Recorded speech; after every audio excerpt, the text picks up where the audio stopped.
भगवते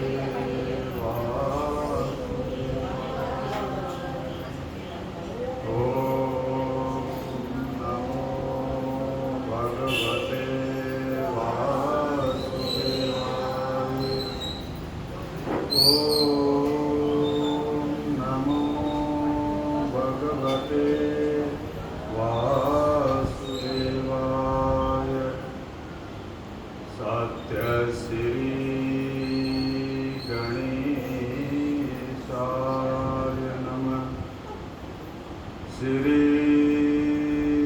सरस्वते नमः। श्री गुरुभ्यो नमः।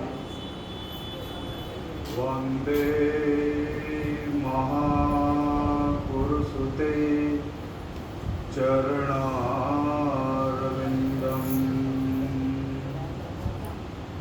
अथ ध्यानम् कस्तूरितिलकं ललाटपटले वक्षस्थले कौस्तुभम्। नासाग्रे वरमौक्तिकं करतले वेणुकरे कंकणम्। सर्वांगे हरिचंदनं सुललितं कंठे च मुक्तावली। गोपस्त्री परिवेष्टितो विजयते गोपालचूडामणि।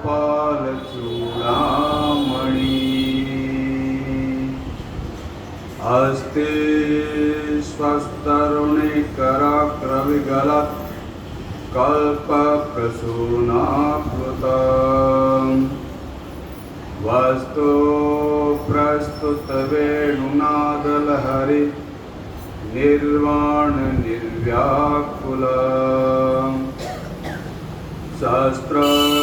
सहस्रनिपत्तनि विपिलसत् गोपी सहस्राभृतम्। अस्तंस्तापवर्गमखिलो दारं किशोराकृति। कृष्णाय वासुदेवाय हरये परमात्मने प्रणतक्लेशनाशाय गोविन्दाय नमो नमः। गोविन्दाय अत वाणी सुधार्थे कीर्तनम मुरलीधरा मनमोहना मुरलीधरा। हे नंदनंदन नारायणा हे नंदनंदन मुरलीधरा मनमोहना मुरलीधरा।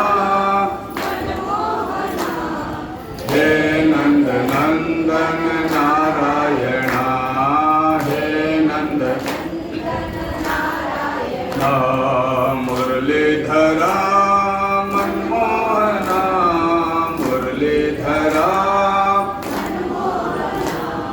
हे नंदनंदन नारायणा नारायणा हे नंदनंदन हे नंदनंदन नारायणा मुरलीधरा मनमोहना मुरलीधरा। हे नंदनंदन नारायणा हे नंदनंदन हे नंदनंदन नारायणा हे नंदनंदन हे नंदनंदन नारायणा हे नंदनंदन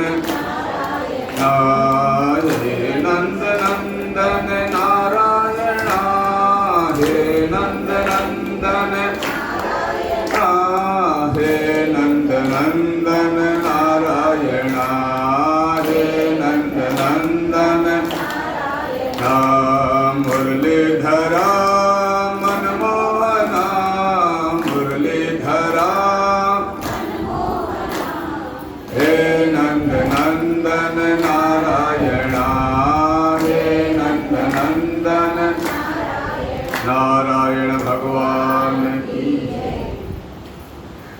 आज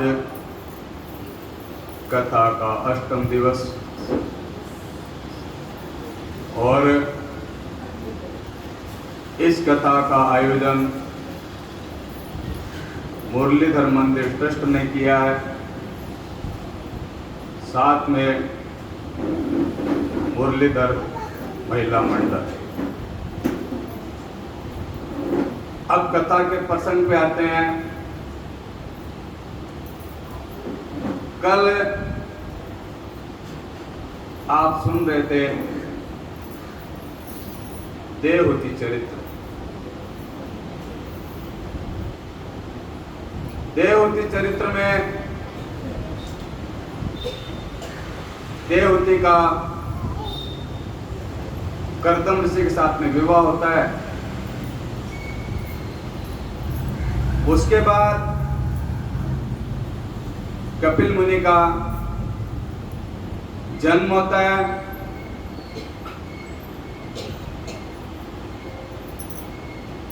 माता देवहूति कपिल मुनि से प्रसन्न करती है, प्रार्थना करती है, त्वं त्वगताहं शरणं शरण्यं भ्रभृत संसार तरो कुठारं जिज्ञासयं प्रगते पुरुषस्य नमामि सद्भि वदा वरिष्ठं। हे भगवान, मैं इस संसार रूपी वृक्ष में आपने अपने भक्तों के संसार रूपी वृक्ष के लिए कुठार के समान मैं इस प्रकृति और पुरुष का ज्ञान प्राप्त कराने की इच्छा से आप शरणागत वत्सल है, शरणागत में आए हो। आप भागवत धर्म जानते हैं। हे प्रभु, मेरे को आप भागवत धर्म जानते हैं और सब में श्रेष्ठ है। मैं आपको प्रणाम करती हूं। तो भगवान कपिल ने कहा, माता, ये मेरा निश्चय है कि आध्यात्मिक योग ही मनुष्य को आध्यात्मिक कल्याण का प्रमुख साधन है। जहां दुख और सुख सर्वदा निवृत्त हो जाते हैं, ये साध्वी सब अंगों में संपन्न उस योगा का मैंने पहले नारद ऋषियों को बताया। उनके सुनने की इच्छा होने पर मैंने वर्णन किया था। वही मैं आज, हे माता, हे साध्वी, मैं तुम्हें बताता हूं। इस जीवन के बंधन और मोक्ष का कारण मन ही है, ये मान लो। विषयों में आसक्त होने पर वो बंधन का हेतु होता है और परमात्मा में अनुरुक्त होने पर वही मोक्ष का कारण बन जाता है। कौन है? मन। जिस समय यह मन मैं और मेरेपन में फंस जाता है और उसके कारण मन में काम और लोभ का विकार पैदा होता है, तभी जीव उसमें फंसता है।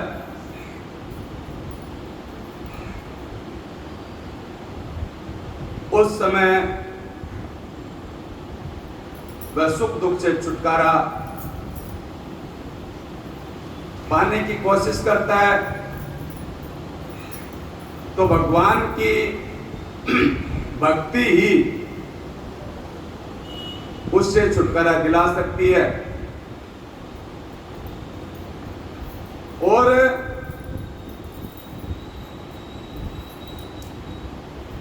मन में विषयों से कैसे छुटा जाए,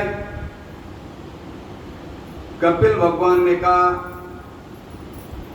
संतों का संग करो। जिन संतों ने सब कुछ त्याग दिया है और जो संत निरंतर भजन और भक्ति में डूबे रहते हैं और जो मेरी मधुर मधुर कथाएं सुनते हैं, उनका निरंतर संग करो। कथाएं सुनते सुनते भगवान में श्रद्धा बढ़ेगी, अंत में रति से भक्ति मिल जाएगी, तो संसार से विरक्ति हो जाएगी। संसार से विरक्ति हुई और मन शांत हुआ। मन शांत हुआ, हृदय में भगवान का दर्शन हो गया। दर्शन हो गया, जीव सफल हो गया। बोलो वृंदावन बिहारी लाल की। संत तुलसीदास कहते हैं, जिस घड़े में 9 6 2 9 सुराग, उस घड़े में अगर जल भर के रखना चाहते हो तो उस घड़े को जल के अंदर डुबो के ही रखना पड़ेगा, अन्यथा उस घट के अंदर जल नहीं रुकेगा। यही एक उपाय है। तो यह मनुष्य शरीर के अंदर भी उस घट के समान 9 छिद्र है, और इस संसार की माया से अगर उस जीव को बचना है तो उसको भजन और कीर्तन में डुबो के रखना पड़ेगा, अन्यथा कोई रास्ता नहीं है। ये समझ लो।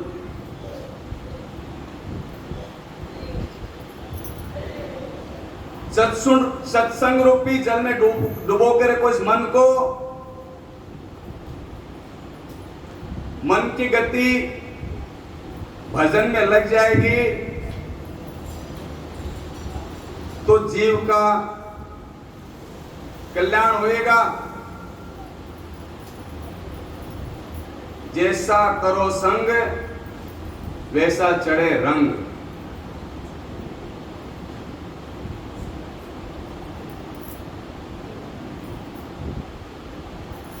तुलसी नवगढ़ छिद्र को, तुलसी नवगढ़ छिद्र को सत्संगी सोवार, बाहर रहने प्रेम जल में जतन करे करोड़। करोड़ों उपाय कर लो, प्रेम जल आपके हृदय में तब तक ठहरेगा नहीं, तब तक आप सत्संग में मन लगेगा नहीं। परमात्मा की भक्ति समस्त विकारों को मिटा देती है और वो परमात्मा का दर्शन करा देती है। जैसे भूख लगी है, जोरों से खाने की इच्छा है, शरीर में कमजोरी भी आ गई है, ज्यादा से ज्यादा खाने की इच्छा भी है, लोभ भी है, लेकिन जब भोजन सामने आया तब एक साथ में 3 काम होते हैं। खाने के साथ साथ में भूख कम हो जाएगी, शरीर में जो कमजोरी वो शक्ति में बढ़ने लगेगी, और ज्यादा खाने की जो इच्छा है वो कम हो जाएगी। इसी तरह जब आप भजन करोगे, कीर्तन करोगे, तो पाप कटेंगे, साथ में भक्ति बढ़ेगी, साथ साथ में मन जो भोगों में फंसा है उसकी इच्छा कम होगी, खत्म हो जाएगी, संसार से मन हट जाएगा और भगवान में लगने लगेगा। मन भगवान में लगा, भगवान का दर्शन हो गया, परमात्मा हमारे अंदर ही है, लेकिन हमको उसका अनुभव नहीं होता। इसीलिए परमात्मा और आत्मा इस तरह रहते हैं जैसे हमारे दोनों हाथ।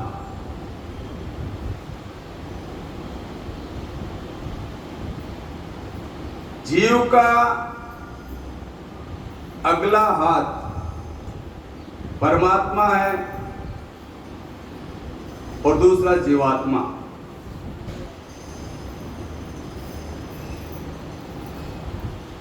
जो परमात्मा का हाथ है वो दूसरे हाथ को देखता है, लेकिन जीवात्मा का जो हाथ है वो जगत को देखता है। देखो, ईश्वर जीव को देखता है, जीव जगत को देखता है। भगवान कहते हैं जगत की ओर से मुड़ करके मेरी ओर देखना प्रारंभ कर दे, तुम्हारे करोड़ों करोड़ों जन्म के पाप मिट जाएंगे, तुम्हारे करोड़ों जन्मों की अशांति नष्ट हो जाएगी, तुम्हें शांति मिल जाएगी। सन्मुख होय जीव मोहि जन्मे, अर सन्मुख होय जीव मोहि जबहि, कोटि अबनाश तोहि। तुम्हारे करोड़ों जन्म के पाप उसी समय नष्ट हो जाएंगे, मेरे सन्मुख हो जा।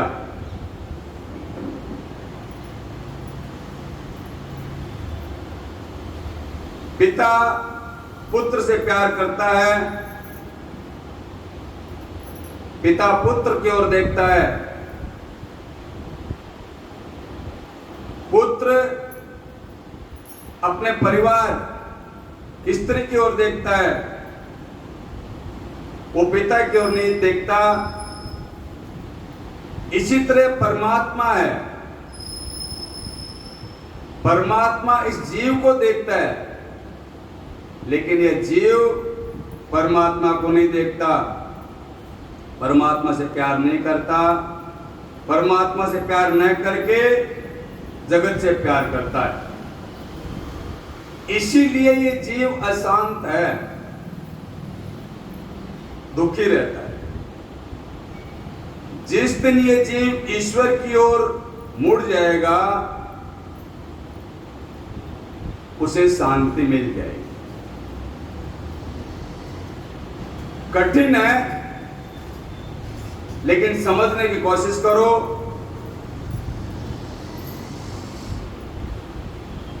पहले भी मैं कई दफे बता चुका हूं, निद्रा, सुसुप्ति,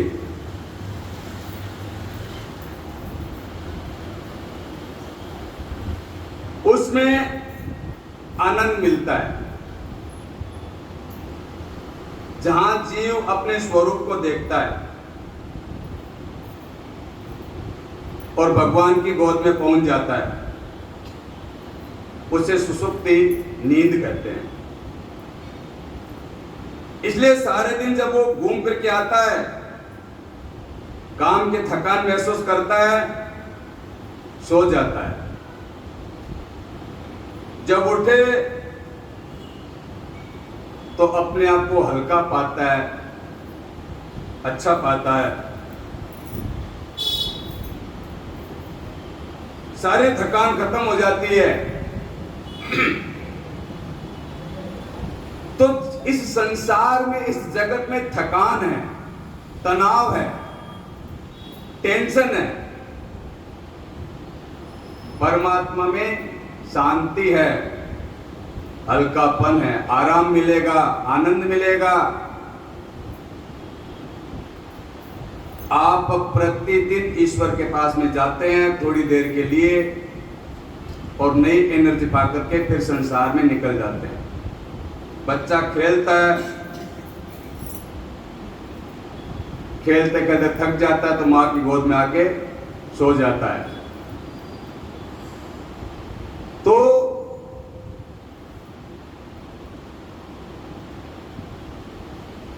और फिर उठता है, उठ करके फिर खेलने भाग जाता है।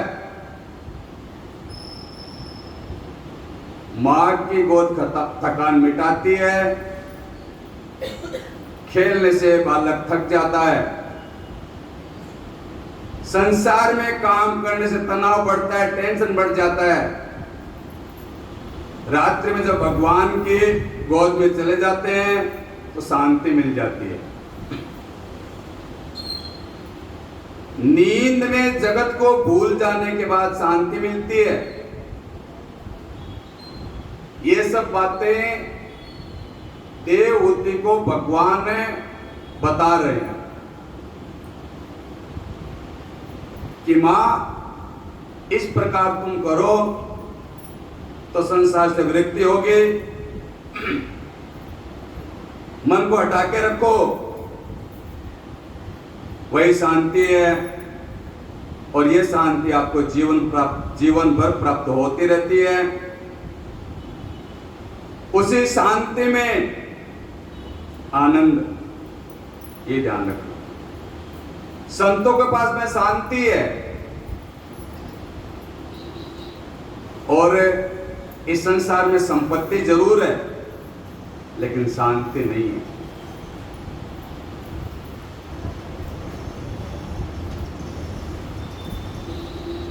शांति मिल जाए तो सब कुछ मिल जाता है। बोलो वृंदावन बिहारी लाल की। बड़े बड़े धनवान डनलप के गद्दे बनवाते हैं, लेकिन जरूरी नहीं है डनलप पे नींद आ जावे। फुटपाथ पे भी नींद आ जाती है।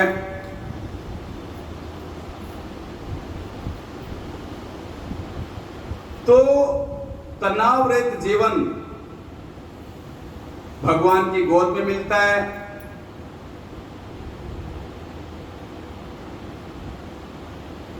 और संसार में दुख,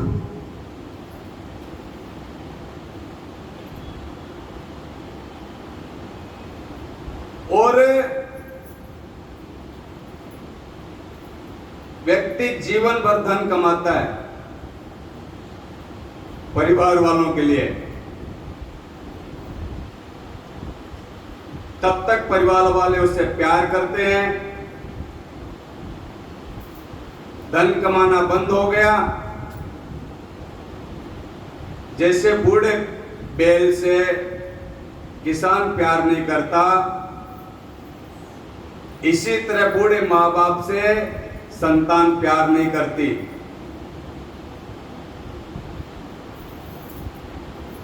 फिर घर में वो बोझ हो जाते हैं। जैसे गली में हम रोटी का टुकड़ा डाल देते हैं कुत्ते को, शास्त्र कहता है उसी प्रकार का व्यवहार होता है।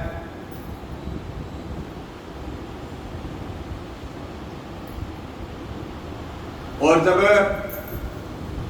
ये सब कपिल भगवान है मां को समझा रहे हैं। हे मां, जब वो जीव वृद्ध हो जाता है और मृत्यु शैया पर पड़ा होता है,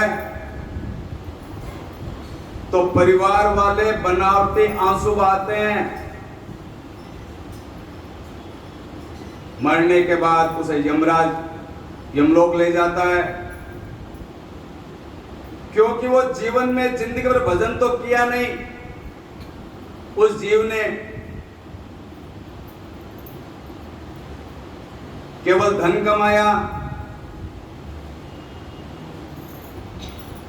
तो यमराज के यमदूत उसे रास्ते में गर्म रेत पे घसीटते हैं। उस जीव को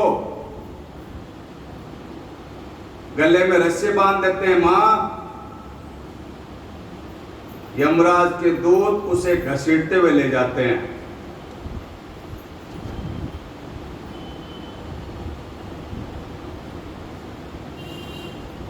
और ऊपर से चाबुक भी मारते हैं।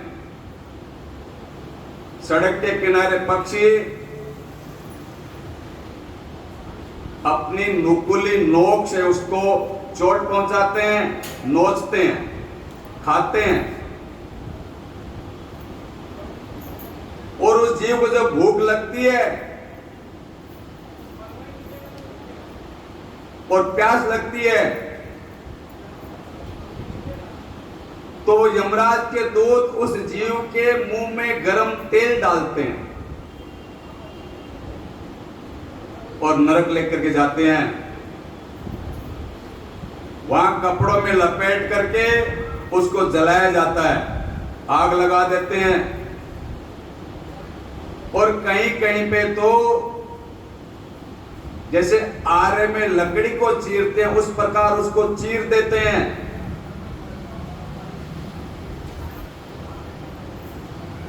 और जो जीव, ये सब यात्राएं उसी जीव को मिलती है जो संसार में गलत काम करता है।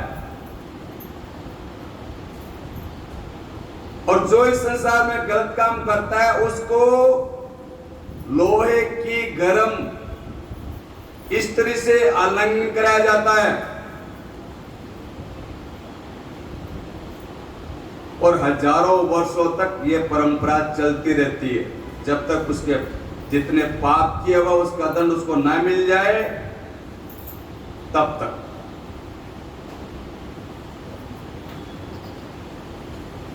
और जब वो दोबारा जन्म लेता है तो कुरूप होता है, गरीब होता है, मूर्ख बन के पैदा होता है, संतानहीन होता है, जगत की ठोकरें खाता है। हे मां, आपने सम्राट के यहां जन्म लिया है और आपने सब कुछ देखा है, और आप स्वयं कहती है कि मैं विषयों को विष देते देते थक गई, और मैं तो इतने श्रेष्ठ कुल में जन्म हुआ मेरा, माता देवहूति का। वो कहते हैं कि मेरे 9 कन्याएं हुई और एक आप पुत्र हुए कपिल के रूप में, भगवान के रूप में मेरे सामने है। और मेरे जो 9 की 9 कन्या, उनके दामाद एक से एक श्रेष्ठ है। अत्रि, वशिष्ठ वगैरह वगैरह 9 ऋषि सब श्रेष्ठ कुल में गई है। उसके बावजूद भी मुझे शांति नहीं मिली, शांति नहीं मिल रही है। इसका कारण तो परमात्मा कपिल भगवान कहते हैं, मां अभी मैंने विस्तार से आपको बताया, फिर भी और आगे बता देता हूं।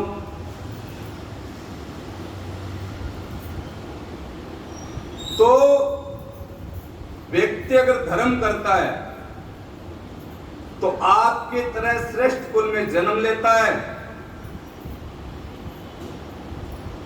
स्वर्ग को जाता है, स्वर्ग के सुख भोग करके दोबारा जन्म लेता है और आगे बहुत श्रेष्ठ धनवान बनता है, बुद्धि वाला होता है, रूपवान बनता है। और सांसारिक लोग कहते हैं ईश्वर नहीं है, कर्म का फल नहीं है। संत कहते हैं जरूर है।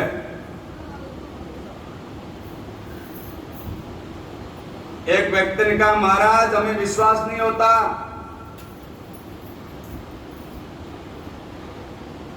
इस जन्म का किया हुआ अगले जन्म में मिलता है।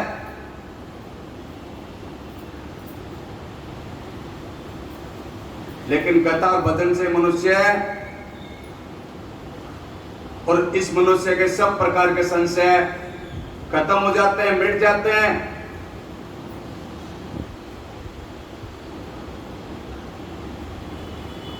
दृष्टांत ऐसे होते हैं, देखो भाई, दो बच्चों का संसार में जन्म होता है। इसी संसार की बात बता देते हैं। एक बच्चा टाटा बिरला रिलायंस वालों के यहां जन्म लेता है, दूसरा बच्चा फुटपाथ पे पैदा होता है। अब देखो दोनों बच्चों ने जन्म लेते को कर्म तो किया नहीं, लेकिन एक टाटा बिरला के यहां, दूसरा फुटपाथ पर। एक पैदा होते ही अरबपति, बोलो भाई,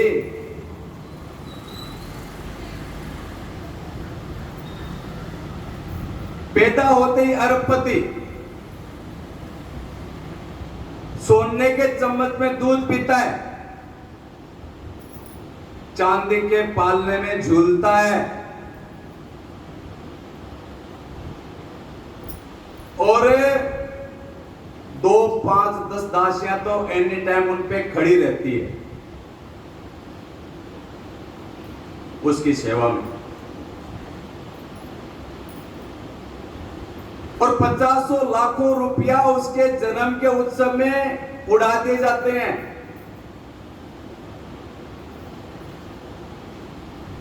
दूसरा बच्चा फुटपाथ पे पैदा हुआ है,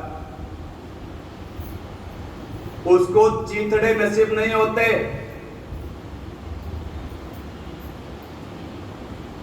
मां बीमार पड़ जाती है, पेट भरने को अन्न नहीं है, इलाज के लिए पैसे नहीं है।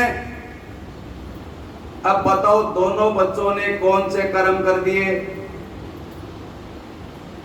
जो एक जन्मते करोड़पति, दूसरा रोड़पति।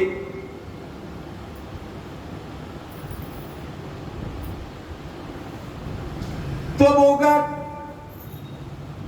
भगवान ने ऐसा किया। अरे भगवान ऐसा करेगा तो भगवान पे पक्षपात का दोष लग जाएगा। भगवान ऐसा नहीं करता,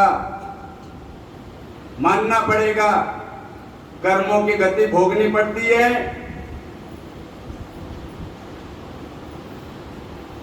महाभारत में प्रसंग आता है, युधिष्ठिर जी ने भगवान कृष्ण से प्रश्न किया कि हे प्रभु, ये दुनिया किसने बनाई? भगवान कृष्ण ने कहा मैंने बनाई। तो फिर आपने किसी को सुंदर, किसी को कुरूप बना दिया, किसी को धनवान और किसी को गरीब बना दिया, आपने किसी को संतान वाला बना दिया, किसी को संतानहीन बना दिया। ये कैसी सृष्टि है आपकी? अरे सबको धनवान बनाते, सबको सुंदर बनाते, क्योंकि महाराज युधिष्ठिर बड़े धर्मशील थे, सहनशील थे। तो उन्होंने कहा फिर हमारा संसार पूरा दिव्य स्वर्ग हो जाता।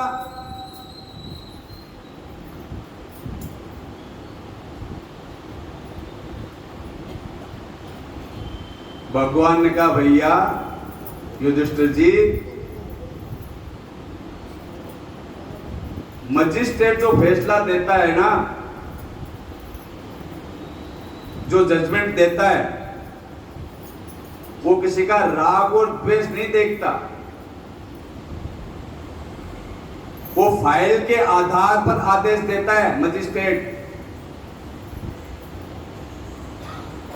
एक व्यक्ति लाखों रुपया दान कर दिया, 100 वर्षों बाद, हजारों वर्षों बाद में दूसरी जगह पैदा होगा, तो किए हुए दान का ब्याज नहीं बढ़ेगा? जरूर बढ़ेगा। वो ऐसे घर में पैदा होगा जो उसे बिना कमाए लाखों करोड़ों मिल जाएंगे, जैसे टाटा बिरला क्या पैदा होने के बाद मिल जाते हैं।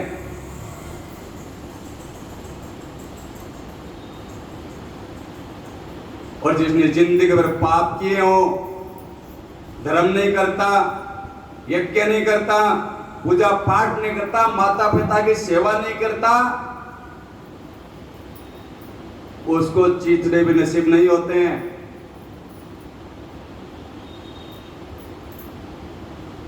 और माता पिता का कमाया हुआ पैसा पूरा सोरा सुंदरी में लुटा देता है,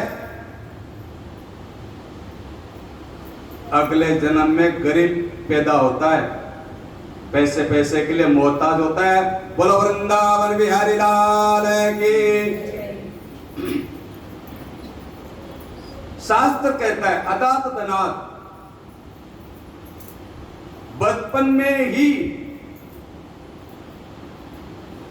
दान की आदत डाल दो बच्चों में।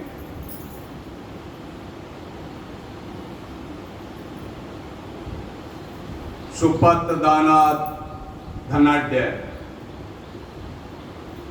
उसको धन मिलता है, सुंदर वंश मिलता है, सुंदर रूपवान होता है, निर्मल बुद्धि मिलती है। देखो, धन मिला है किसी पुण्य से, फैक्ट्री के मालिक को किसी पुण्य से, ऐसे कमरे में बैठे हो, आनंद ले रहे हो, गर्मियों में लेबर बेचारी मशीनों से जूझ रही है, गर्मी में सड़ रहे हैं, उनको पेट भरने को नहीं, और आपको बैठे बैठे लाखों मिलते हैं।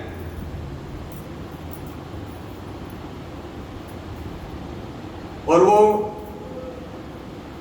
बेचारा जो मशीन में काम करता है, दिन भर परिश्रम करता है, परिवार का पेट नहीं पाल पाता।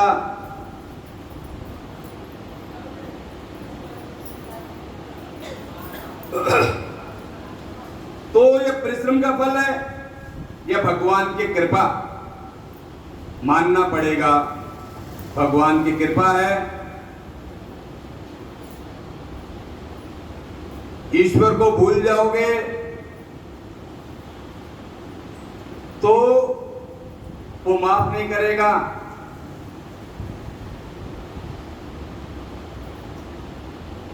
सुग्रीव जी दर दर भटक रहे थे, पर्वत पे बैठे बैठे कथा सुनता था, ऋषियों की सेवा करता था, भगवान राम का दर्शन हुआ, भगवान राम से मित्रता हुई। तुम उपकार सुग्रीव कीना, राम मिलाए राजपद दीना। भगवान ने पूछा, है मित्र जंगल में कैसे? रो पड़े सुग्रीव जी, अपनी सारी राम कथा सुना दी। भाई बाली ने कैसे ठुकरा दिया, कैसे मारा, कैसे सब कुछ छीन लिया। प्रभु अब तो मैं आपका बन गया हूं, आपकी शरण में आ गया हूं, अब तो कृपा कर दो, रात दिन आपका भजन करता हूं, अब प्रभु कृपा करो। तो भगवान राम ने कहा, एक बाण से मारूंगा बाली को, दूसरा बाण नहीं लगेगा।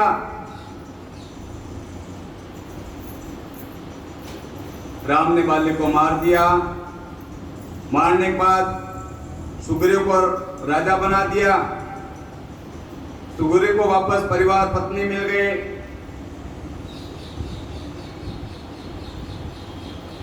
सारा कोष खजाना सब प्राप्त हो गया। सुग्रीव को राजा और अंगद को युवराज। फिर आगे भगवान राम ने कहा, प्रभु ने कहा, प्रभु ने मुस्कुराते हुए कहा, मित्र आपका दुख तो हमने मेट दिया। अब 4 महीने हम ऊपर पहाड़ी में रहेंगे और बीच बीच में विचार विमर्श करने के लिए आते रहना। भाई सीता की खोज भी तो करनी है।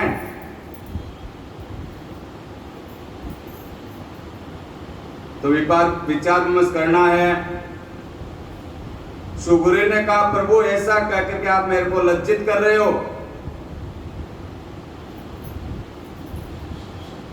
आपने मुझे सब कुछ दिलाया है, मैं आपके चरणों में पड़ा हूं, आपकी शरण में हूं। जब तक सीता की प्राप्ति नहीं होगी मैं चैन से नहीं बैठूंगा। लेकिन बाबा रामायण पढ़ो, पता लगेगा। 4 महीने बीत गए वर्षा के, आंधी और तूफान है। सुग्रीव जी महल में, राम जी पहाड़ में, जंगल में, घास की झोपड़ी में 4 महीने मिलने नहीं आया।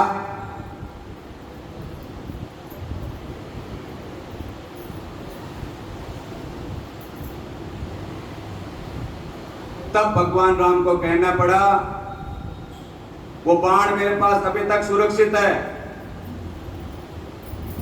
जिसे मैंने बाली को मारा। कल सूर्योदय के समय तक अगर सुग्रीव मेरे शरण में नहीं आया तो उसको मार डालूंगा, यदि मेरे शरण में नहीं आया तो ये संसार के लिए रामायण में भी एक संकेत है। उस प्रभु ने आपको बहुत कुछ दिया है। छोटे घर से बड़े घर वाले बना दिया, बड़े घर से कोठी वाले, कोठी वाले से महलों का बनवा दिया। लेकिन हम आज उन्हें भूल रहे हैं सुग्रीव की तरह। तो राम का काल दंड आज भी उनके हाथ में है। जिस ईश्वर ने हमें सब कुछ दिया उसे भूलना नहीं बाबा, हमेशा याद रखना। भूल जाने में नुकसान है, आगे नरक है और इस जीवन में शांति नहीं है। ईश्वर की शरण में जाना है, यही शांति मिल जाएगी और आगे के दुखों से बच जाओगे। बोलो वृंदावन बिहारी लाल की। माता का गर्भ नरक है, नरक।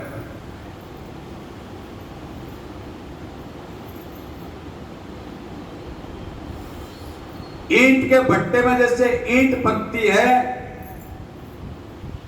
इसी तरह 9 महीने तक बच्चा मां के पेट में पकता जठ रागनी में।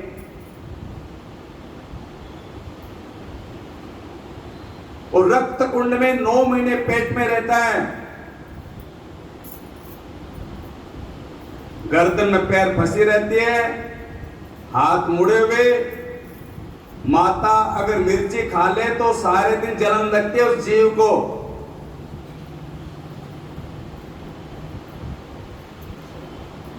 और उल्टा लटका रहता है, सर नीचे पैर ऊपर, उत्तान पात। और उस स्थिति में भगवान सैकड़ों जन्म का सब कुछ याद दिला देता है। हे मां, तब वो बालक गर्भ में रोता है, उसे उस समय रक्त के कीटाणु काटते हैं, जैसे मच्छर का डंक मारते हैं उसी तरह उस कीटाणु काटते रहते हैं। वो जीव क्षण क्षण मूर्छित होता है गर्भ के अंदर, तब रोता है और कहता है, हे प्रभु, एक बार इस नरक कुंड से बाहर निकाल दे, मैं तुम्हारा इतना भजन करूंगा, इतना भजन करूंगा कि मैं इस नरक कुंड में दोबारा कभी नहीं आऊं। एक बार निकाल दे। 9 महीने तक वो रोता है और जैसे ही जमीन पे जन्म लेता है, पृथ्वी पर जन्म लेता है, भूमि पर वाधा परवानी, अरे भूमि पर वाधा पर पानी, जन जीवन माया लपटानी। जैसे जन्म लेता है माया जीव पे लपट जाती है और वो जीव सैकड़ों करोड़ों वर्षों तक भजन करने वाला सब कुछ भूल जाता है। आकाश में जल निर्मल, जमीन में गिरा गंदा। बच्चा मां के गर्भ से आया, माया हावी हो जाती है। सत्संग नहीं करोगे तो माया नहीं हटेगी।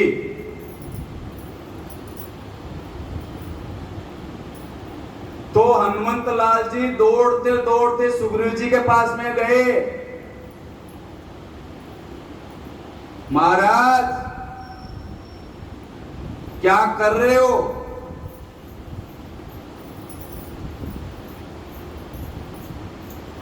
वो रास्ता भूल गए जिस रास्ते से बाली गया है।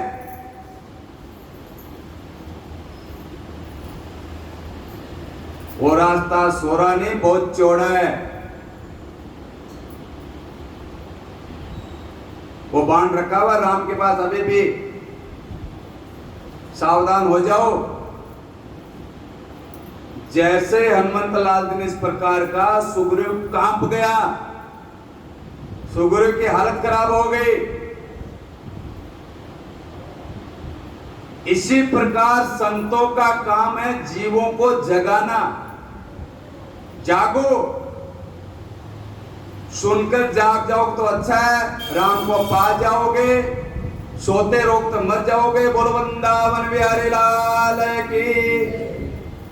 इसलिए जागते रहो। परिवार तुम्हें सुलाता है, परिवार कहता है कमा के लाओ, कमा के।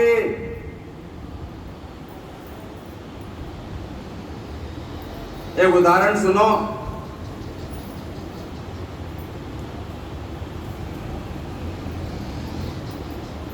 तेली तेल निकालता है, घानी चला के बैल को बांध देता है उसके अंदर।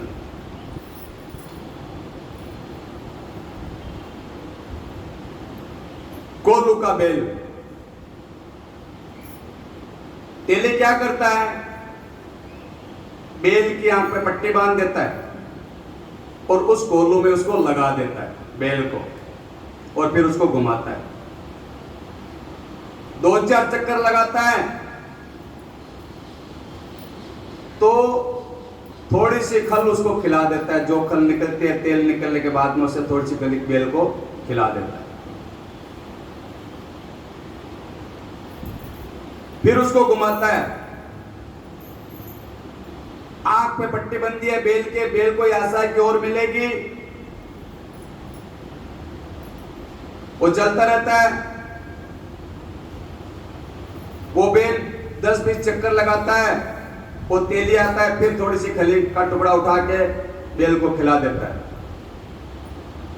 फिर काम में लग जाता है। वो बेल घूमता रहता है। इस आज में अब खली मिलेगी, अब खली मिलेगी। 1-2 घंटे बाद में फिर आता है, फिर 2-4 टुकड़े खली के देख करके उसको फिर घुमाता है।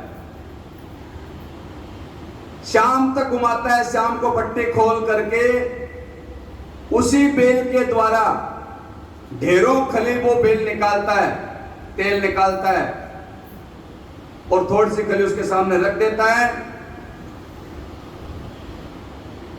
इसी तरह ये जीव इस संसार में जिंदगी भर कोल्लू की बेल की तरह घूमता है। सुबह थोड़ी सी चाय के रूप में खली मिल गई, एक आधा पराठा मिल गया, जाओ दुकान पे, ऑफिस में कमाने जाओ। दोपहर को ऑफिस में, दफ्तर में टिफिन पहुंच जाएगा। शाम होते होते थर्मस का, चाय का थर्मस पहुंच जाएगा। शाम को फिर चाय और रात को खाना, फिर सो जाओ। कोल्लू की बेल की तरह जिंदगी भर घर परिवार का पेट भरते रहो, कमाते रहो, और अंत में 7 मन लकड़ी में जल जाओ। यही बचा है। और अंत में गंगा जी में बह जाओ। ये व्यक्ति कोल्लू की बेल की तरह सारे जिंदगी पिसता है। न कथा, न पूजा, न पाठ, न ध्यान, न सत्संग। परिवार का प्यारी आंखों की पट्टी है। ये जीव उस बेल की तरह अंधा होकर लगा रहता है। जागो, समय आ गया है, दुनिया छोड़ के जाना है, साथ में कुछ जाएगा नहीं। संत कहते हैं बहुत गई थोड़ी रही, बहुत गई थोड़ी रही, अब तो चेत नारायण काल चिरैया चुग रही, निस दिन आयु खेत, आयु प्रतिदिन कम हो रही है।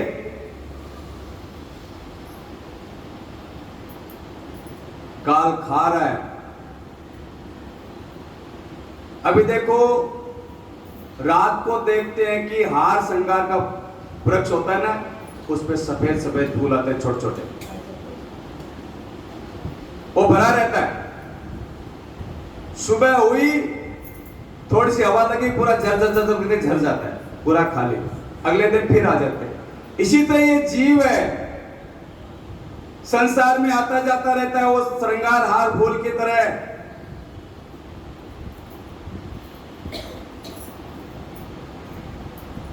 झड़ते रहते हैं, नए बनते रहते हैं। तो कितने लोग दुनिया में पैदा हुए, कोठी, दुकान, मकान, बस इस चक्कर में मर गए, हाथ कुछ लगा नहीं।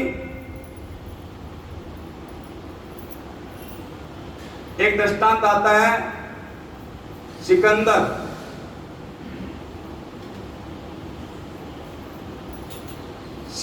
कहा जाता है सिकंदर की तिजोरियों की चाबी 40 ऊंटों पे लादी जाती थी, इतना धन था उसके पास।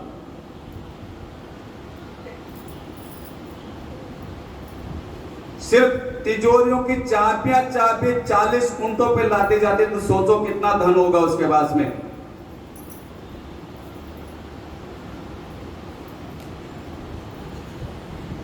लेकिन अन्याय उसने इतना किया, हजारों बच्चों को मौत के घाट उतारा, सैकड़ों को मारा, निरपराधियों को। दुनिया का बादशाह बनना चाहता था, उसका ख्वाब था वो संकल्प नहीं हुआ, बादशाह बनने का संकल्प पूरा नहीं हुआ, मर गया। तो कहते हैं संत कबीर उसको इकट्ठे कर जहां जहां के सभी मुल्कों के माली थे। सिकंदर जब गया दुनिया से तो दोनों हाथ खाली थे। कितना कमाओगे भाई? मुट्ठी बांध के आता है, मुट्ठी खोल के जाना है।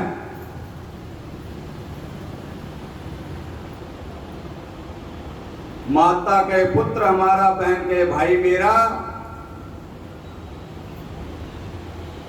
भाई के ये भुजा मेरी, नर के नर मेरा, मन फूला फूला फिरे जगत में कैसा नाता रे। मन फूला फूला फिरे जगत में कैसा नाता रे। एक झटके में प्राण जाए, एक झटके में प्राण निकलते हैं।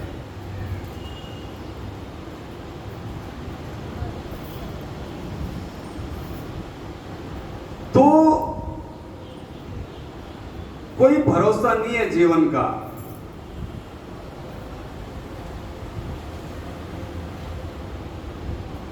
वो अभी सभी घरों में गैस का सिलेंडर होता है, उसमें गैस कब खत्म हो जाए किसी को पता नहीं। इसी तरह शरीर में गैस रूपी सांस है, कब खत्म हो जाए कोई पता नहीं, अंतिम कब निकल जाए। और गैस का सिलेंडर का गैस जलते जलते बंद हो जाए, तवे की रोटी तवे पे रह जाती है।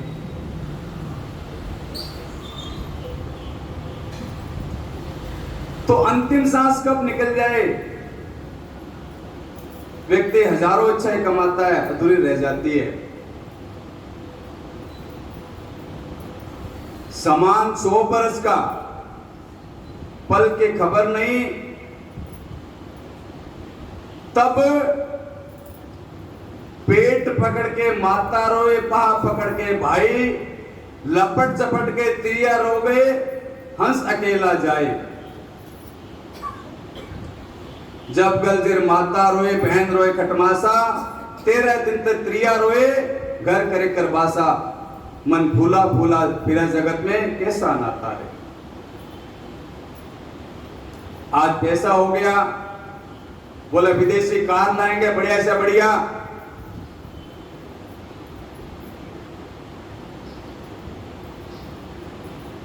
देखते हैं कौन सेठ आए विदेशी कार लेकर के। अरे बाबा, जीव विदेश कार में घूमे या हवाई जहाज में घूमे, अंतिम यात्रा तो काट की घोड़ी पे करना है।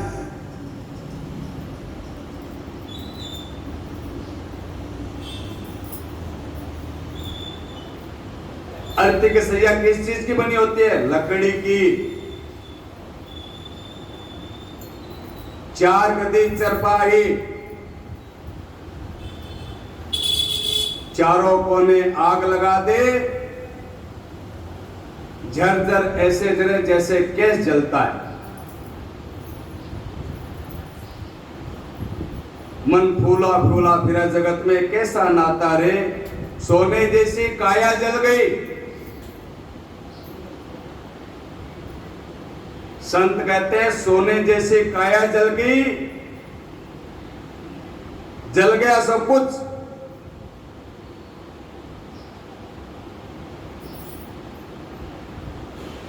संत कहते हैं, साधु कहते हैं,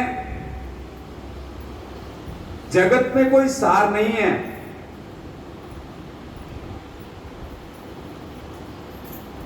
मन फूला फूला फिरा जगत में कैसा नाता रे। अरे ये जीव, तुम संसार में मेहमान बन के आए हो, मालिक बन के बैठ गए।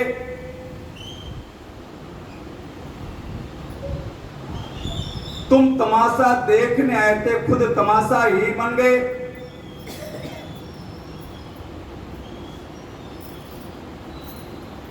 ये दुनिया सरा है, सरा। ये संसार क्या है? सरा। जैसे गेस्ट हाउस होते हैं ना, मेहमान वगैरह ठहरने के लिए होटल होते हैं बड़े बड़े, उसी प्रकार से संसार सराय है।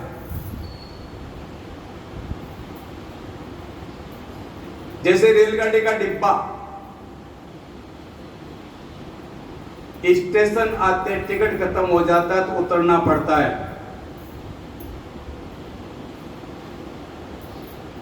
तो माता देवहूति से कपिल भगवान ने कहा, हे मां, विषयों से मन हटाओ, सत्संग में लगाओ। हे मां, भगवान के ध्यान में डूब जाओ। ध्यान करते करते मन में शांति हो जाएगी, अखंड शांति मिल जाएगी, अन्यथा मरने के बाद नरक जाना पड़ेगा।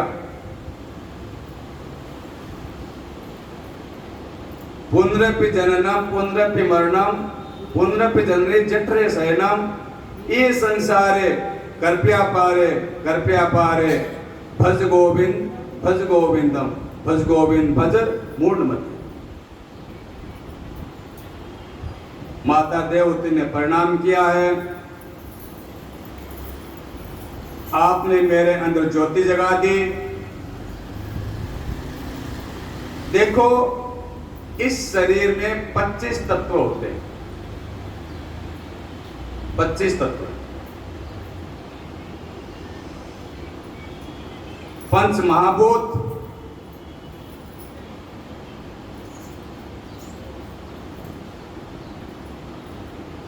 10 इंद्रियां,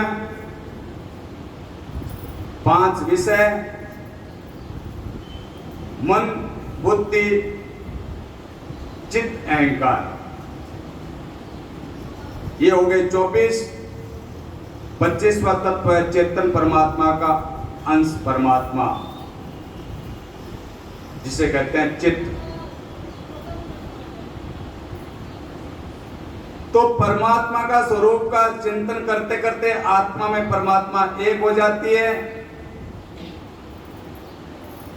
जैसे नदी समुद्र से मिलने करके समुद्र बन जाती है, इसी तरह जीव परमात्मा से मिलकर के परमात्मा बन जाता है। बोलो वृंदावन बिहारी लाल की। माता देवहूति ने प्रणाम किया, कपिल भगवान गंगा सागर चले गए। माता देवहूति स्नान करने के बाद भगवान का ध्यान करती है, चिंतन में डूब जाती है। धीरे धीरे मन शांत होता है और फिर मन परमात्मा में ऐसे लगा, हटने का नाम नहीं लेता। ध्यान करते करते माता देवहूति अंतर्मुखी हो गई। शरीर का भी ध्यान नहीं, जगत को तो भूल ही गई, शरीर को भी भूल गई। दासियां आती, नौकरानियां आती, कपड़ा लपेट दो तो ठीक, नहीं तो ठीक, मुख में कुछ खिला देवे तो अच्छा, नहीं खिलावे तो अच्छा। वो शांत मन से नदी की तरह प्रवाहित हो गई। उनकी आत्मा परमात्मा मिल गई। देवता पुष्प बरसाते हैं, जय जयकार करते हैं, बोले वृंदावन बिहारी लाल की। उसके बाद में चरित्र आता है ध्रुव चरित्र। ध्यान से सुनो। महाराज मनु के ज्येष्ठ पुत्र का नाम था उत्तानपाद। उत्तानपाद का अर्थ होता है नीचे सर ऊपर पैर।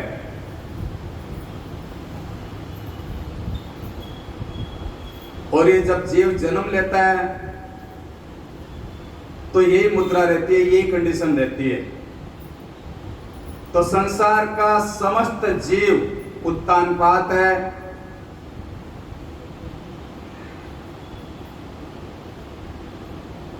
उत्तानपाद महाराज की 2 पत्नियां थी, सुनीति और छोटी थी सुरुचि। सुनीति माने धर्म की नीति और सुरुचि माने मन की इच्छा, मन की रुचि। बड़ी पत्नी सुनीति से जब कोई पुत्र नहीं हुआ तो महाराज ने दूसरा विवाह करा लिया सुरुचि के साथ में। इसी तरह ये जीव कुछ दिन तो धर्म करता है, धर्म का पालन करता है। जब देखता है कोई फल नहीं मिलता तो सिनेमा में जाने लगता है। बोलो वृंदावन बिहारी लाल की। बात को ध्यान से सुनना है।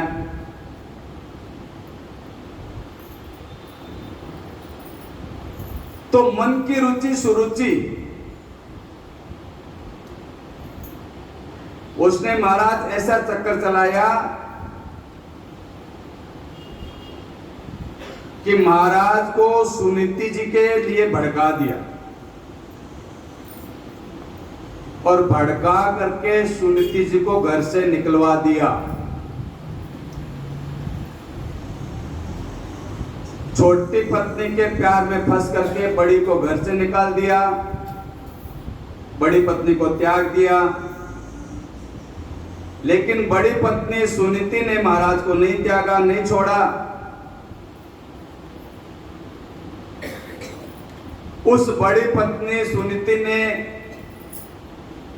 पति उत्तानपाद परम पिता परमात्मा भगवान मुरलीधर का भजन करते हैं और वो अपने पति का भजन करती है, अपने पति का ध्यान करती है, चिंतन करती है।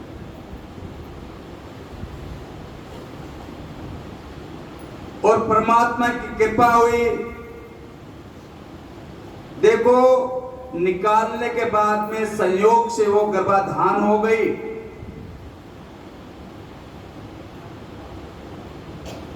बड़ी पत्नी सुनीति से ध्रुव जी का जन्म हुआ।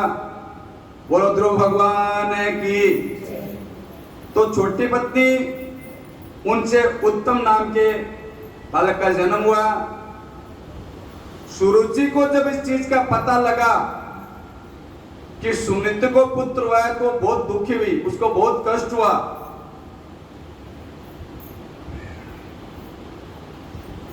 बहुत दुख हुआ। बोले मेरे सोत को पुत्र क्यों हुआ? दुखी हो गई। वो गद्दी का मालिक बन जाएगा। इसलिए उसने महाराज को अनेक प्रकार के बातों से भिड़ा दिया ताकि बड़ी पत्नी के चक्कर में ना पड़े।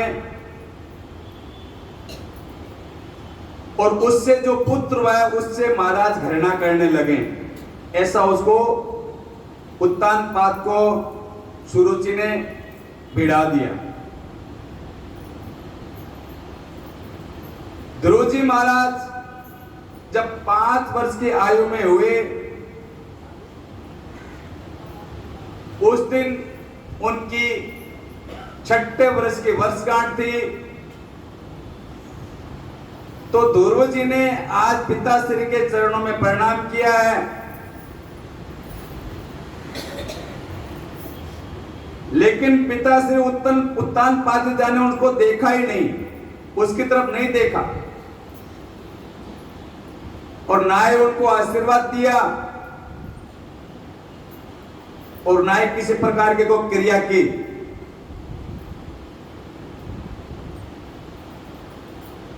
उत्तानपाद महाराज छोटी पत्नी का पुत्र उत्तम को गोद में लेके रखा हुआ है और उसी के साथ में खेल रहे हैं, हंस रहे हैं, प्यार कर रहे हैं। और छोटी पत्नी सुरुचि उत्तानपाद के बगल में सिंहासन पर बैठी है और महाराज उत्तानपाद छोटी पत्नी के वंश में है। आप एक बात समझ लो, ध्यान से सुन लो।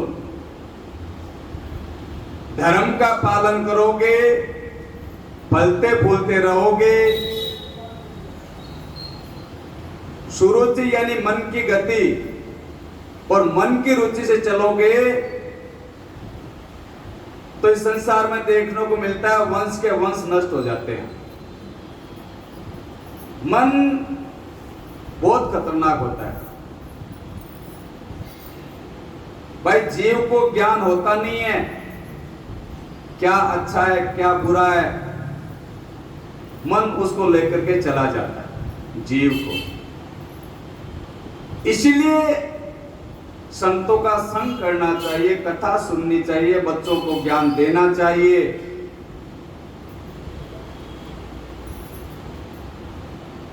तो उत्तानपाद महाराज छोटी पत्नी को बगल में सिंहासन में बैठा कर रखे हैं।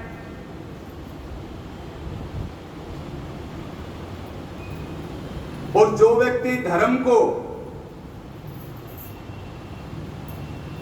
और उसकी नीति को छोड़ देता है वो दुख पाता है।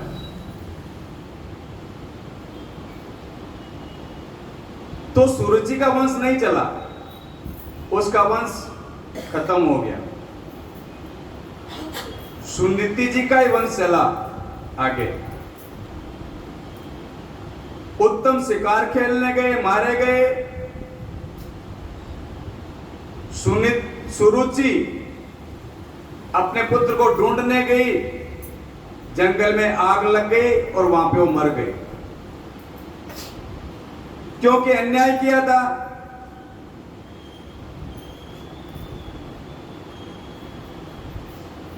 अब इसमें विस्तार भी आता है कि जब ध्रुव को नहीं उठाया, वापस कथा पे आते हैं, 5 साल कहते ध्रुव जी नहीं उठाया, तो ध्रुव अपने आप ही खड़े हो गए स्वामी और कहा पूज्य महाराज मुझे भी गोद में लीजिए, पिताजी मुझे भी आशीर्वाद दीजिए। लेकिन मानो महाराज ने सुना ही नहीं। तब छोटी मां सुरुचि ने ध्रुव जी को ताना मारा, कहा तो भाग्यहीन है, मेरी सोच के गर्भ से तो जन्म लिया है, जा भाग जा यहां से, तुझे कभी ये गोद नहीं मिलेगी, कभी ये सिंहासन नहीं मिलेगा। अगर तुझे ये सिंहासन ये गोद चाहिए तो जा तप करके मर जा और फिर से जन्म ले मेरे गर्भ से,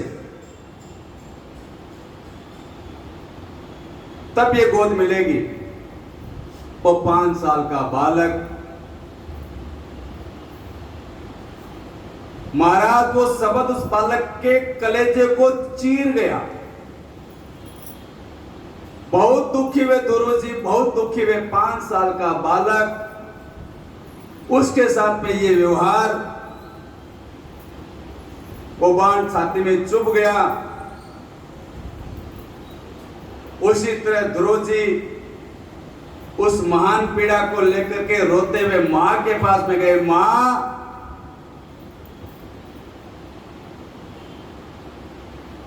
और ध्रुव जी मां से लिपट करके रोने लगे। इतने रोए महाराज, उनके इतना वेदना बढ़ गई कि उनके मुख से शब्द नहीं निकलता, जवान फंस गई रोते रोते, इतने रोए।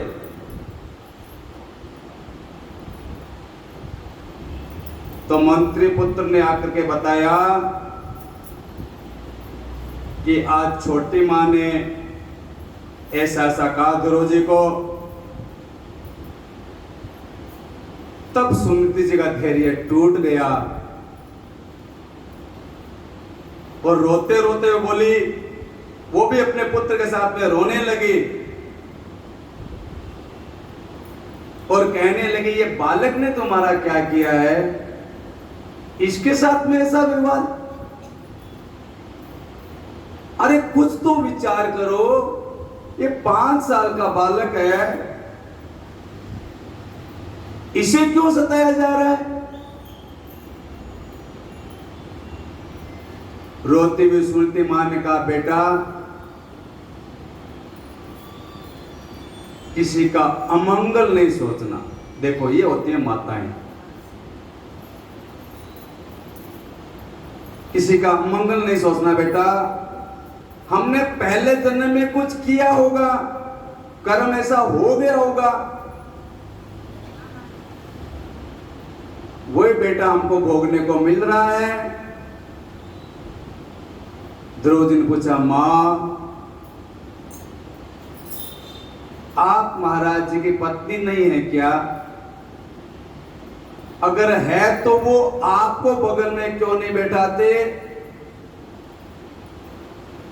मैं उनका पुत्र नहीं हूं क्या? नहीं बेटे, तुम उन्हीं के पुत्र हो, तो महाराज मुझे गोद में क्यों नहीं लेते? मां उत्तम को गोद में बिठा के रखते हैं, मां मुझे पिताजी की गोद चाहिए। कहते कहते गुरुजी फिर तड़प उठे। माता हो तो सुनीति जैसी, और माता हो तो सुमित्रा नंदन लक्ष्मण जैसी, ये होती है माताएं, जो अपने पुत्रों को सन्मार्ग में लगा दे, भजन में लगा दे। जो माता अपने पुत्रों को संस्कार ना दे सके, तो संत कहते हैं वो माता कितनी हीन है, कितनी बेचारी है।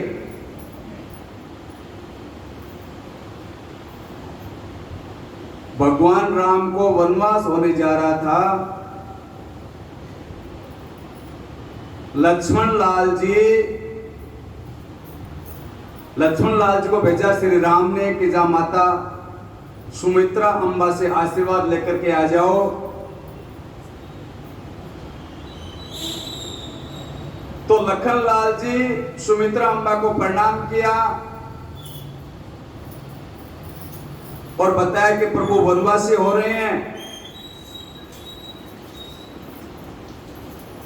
तो फिर सुमित्रा अम्बा ने कहा, बेटा तो तुम्हारा घर में काम क्या है, तुम भी जाओ।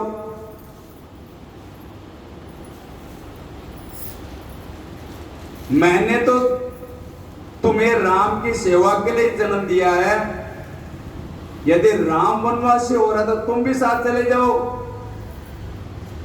लखन लाल जी ने कहा, मां साथ जाने के लिए आपसे आज्ञा लेने आया हूं। तो सुमित्रा अम्बन का बेटा, मेरी आज्ञा की क्या आवश्यकता पड़ गई? प्रभु ने कहा मां की आज्ञा लेके आओ। तो सुमित्रा अम्बन का, मां अरे लखनलाल, मां तो तुम्हारी वहीं खड़ी थी, सीता मां है, पिता राम है, हम और राजा दशरथ तो एक जन्म के माता पिता हैं, सीता और राम तो जन्म जन्मांतर के माता पिता है। जीव प्राणी मात्र के माता पिता है।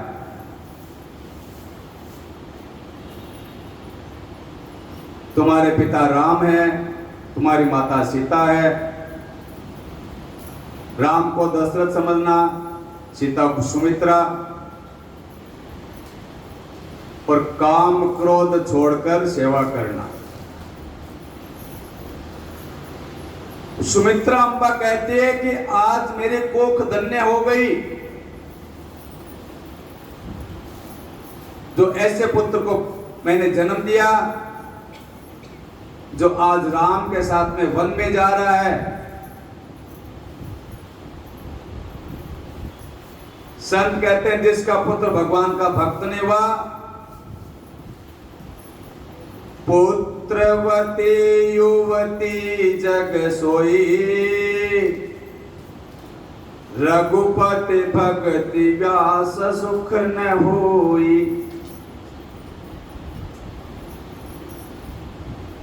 अरे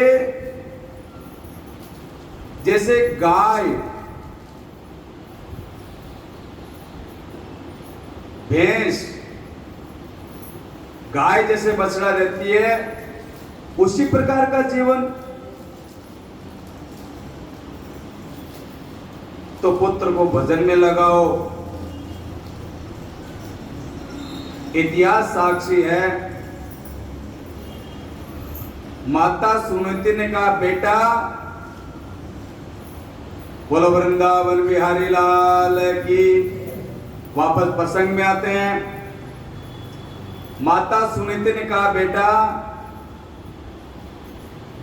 अगर गोद चाहिए तो भगवान का भजन करो, भगवान की गोद मिल जाएगी, जो कभी छीनेगी नहीं। ध्रुव जी ने वहीं पे कपड़े उतारे, माता को प्रणाम किया और कहा, मां, ये मेरा अंतिम परिणाम है, उसको स्वीकार करो। यदि नारायण ने दर्शन दिए तो वापस लौट के आऊंगा, नहीं तो आप मेरा मुंह नहीं देखोगे। मां के चरणों में जब सर रख के प्रणाम किया तो मां की आंखों से झरझर आंसू टपकने लगे। बोलो वृंदावन बिहारी लाल की। श्री कृष्ण गोविंद हरे मुरारे, श्री कृष्ण गोविंद हरे मुरारे, देवा हे नाथ नारायण वासुदेवा, हे नाथ वाहे नाथ नारायण वासुदेवा, हे नाथ नारायण वासुदेवा। श्री कृष्ण गोविंद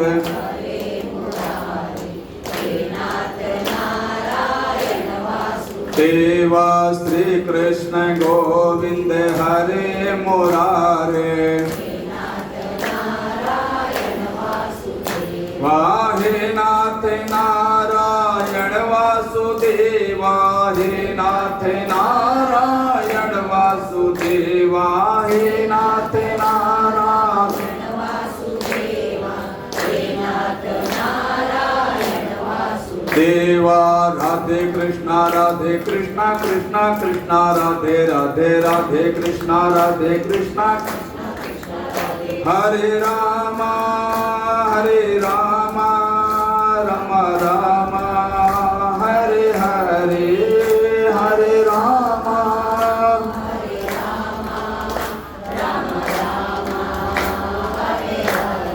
श्री कृष्ण गोविंद हरे मुरारे, हे नाथ नारायण वासुदेवा। श्री कृष्ण गोविंद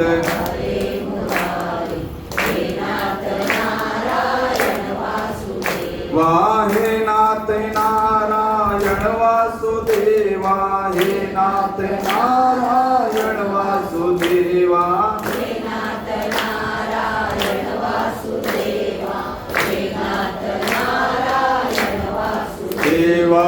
श्री कृष्ण गोविंद हरे मुरारे, हे नाथ नारायण वासुदेवा।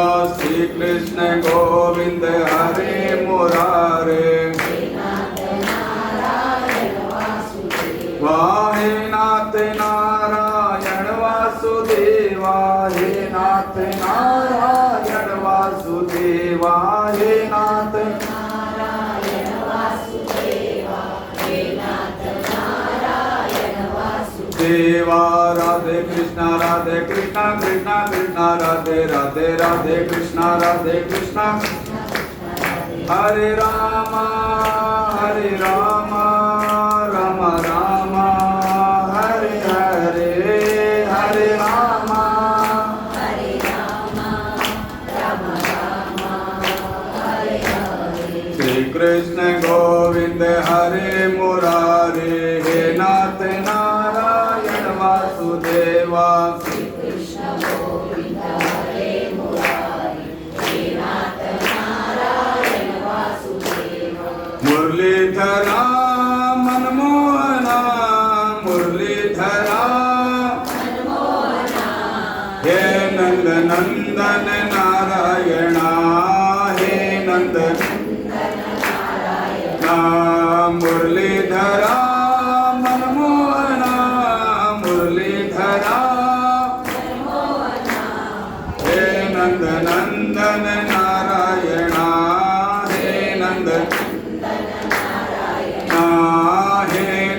नंदन नारायण हे नंद